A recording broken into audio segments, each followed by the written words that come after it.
With the 2 new episodes of Hazbin Hotel this week, we got to see Vox start to really put his plan in motion to take over hell as well as heaven. But along the way, we got some game-changing confirmations about the story of Lilith and her own uprising, so let's break it all down. Now, for the first 4 episodes of this season, we got to see Vox start his manipulation of the masses to slowly turn them against Charlie's Hazbin Hotel. But in episodes 5 and 6, Vox actually managed to get enough of the population on his side that most of the people at the hotel ended up leaving, and Heaven accepts it as a declaration of war from the sinners. At this point, Vox was already seen as a bit of a de facto leader for the public of hell, as Vox controls all of television and had already done a decades-long campaign to make people trust him not just as a businessman, but as someone representing them with his late-night talk shows. But in this episode, we saw Vox start a public rally, where he was able to position himself as a sort of democratic replacement for Lucifer that the people of hell should rally behind, someone claiming to serve the people instead of just ruling them as a king. Lucky for Vox, Sarah, Emily, Abel, and even Luke came down after Lucifer made his own appearance, and he was able to antagonize them and twist their words until Sarah herself transformed and let out this awesome full angel fighting mode, similar to how we see sinners transform when they fight, or even hellhounds like Luna in Hell of a Boss. All of this made Vox convince the people that they need to rally against Heaven, something they know can be effective now with the angels' weapons working against their own people.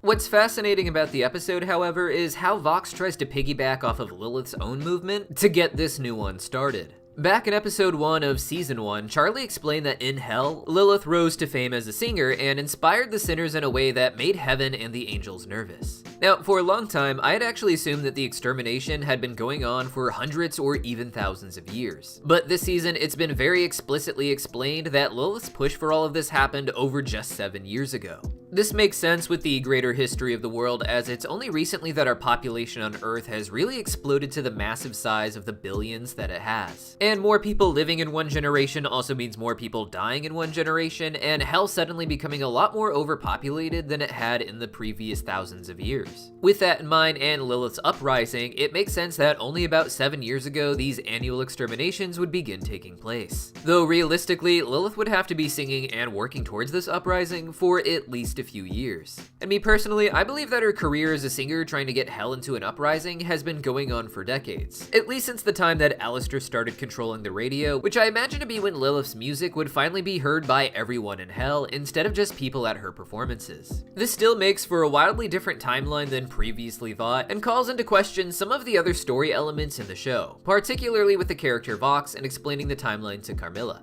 Carmilla is the overlord of angelic weaponry, but apparently there have only been angelic weapons for a little over 7 years. This actually makes sense with what Moxie says in episode 5 of Hell of a Boss, as the way he describes angelic weaponry changing the way war is being waged in hell makes it sound like an extremely new system. It also explains why Vox, after so many years of basically controlling the Pride Ring as one of the top businessmen there, is only just now starting to get the idea of turning against Heaven, and of course, just a year ago in season 1, getting the idea that he needs to exploit the situation in order to profit by creating home defense systems against the angels. But it seems to be pretty easy to buy all of these angelic weapons in bulk, even for someone like Serpentius. This implies a lot of angelic weapons are left behind each year, despite only a few thousand sinners dying with each extermination from what they say in the show. But Carmilla, as far as I understood her character, is supposed to be one of the oldest overlords in the system, being paired with one of the absolute oldest known as Zestial. Velvet's whole thing back in season 1 is she hates how long these overlords have been in power, but Carmilla's success with weapons seems like it's only been around for as long as social media in hell, if not even less time, as social media probably existed in hell for more than 7 years now.